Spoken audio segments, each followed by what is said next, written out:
back with Patricia Angus, and I wanted to ask you a question I'm often asked. In fact, it's the question I'm asked most often. Sure. How do I make money at this? How do you make money at this, Phil? Perhaps I should turn this question back to you. Simple. But since Simple. you are the questioner and I am the Simple. question Now, E. I will give you my answer. Okay, yeah. What is your answer, Phil? My answer is you become a professor, you teach other people to do it. That's not a bad way to do it. And actually, in my own professional life, I have several different things that I do, one of which is being a professor, one of which is writing and speaking, and the other is this consulting. So I really have three facets to my professional life right now.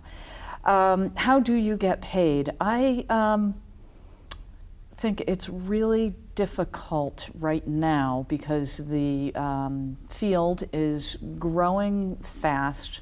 You have different service providers who say that they're doing it. Frankly, honestly, it was easier 15 years ago to talk about what I do because fewer people were saying that they did it as well.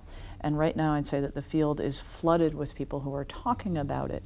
The way you get paid is if you're really good at it, if you are really clear on what your business is. It's one of the reasons I've chosen a small number of clients. I don't think you can do it in volume, and I don't think that you can do the kind of work that I choose to do and that most families actually need on a sort of mass volume sort of basis. I think you have to be honest about what your skills are and how that fits. It's just like setting up any small business. If you don't know the business, you shouldn't be going into it. I don't think you should go into it just for the money, just because you might be working with families who have a lot of money. And how I get paid is I don't charge by the hour.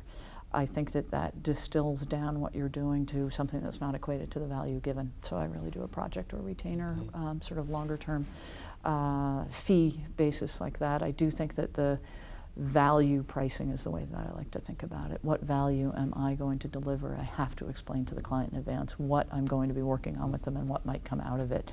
And if you are not able to articulate that and if you haven't thought it through, it's pretty rocky shoals to be navigating through. So it's a difficult question. Well, the people you've seen and admired who seem to do it the best, what would you describe as the motivation? The motivation. The people who seem to do it for a long period of time and get good at it and keep getting better, and Sure. people you would respect. You have to have a calling to serve people. You have to be driven to help. And I don't mean help in a sort of theoretical sense. I mean, you really have to be sort of what used to be called the serving professions. It really is a serving professional. And so I think that they're best at that. I think that having an analytical mind really does help. I think you have to be skeptical and you have to be critical, but you have to be able to deliver those skills in a way that is diplomatic with people in very difficult situations. Thank you. Sure, you're welcome.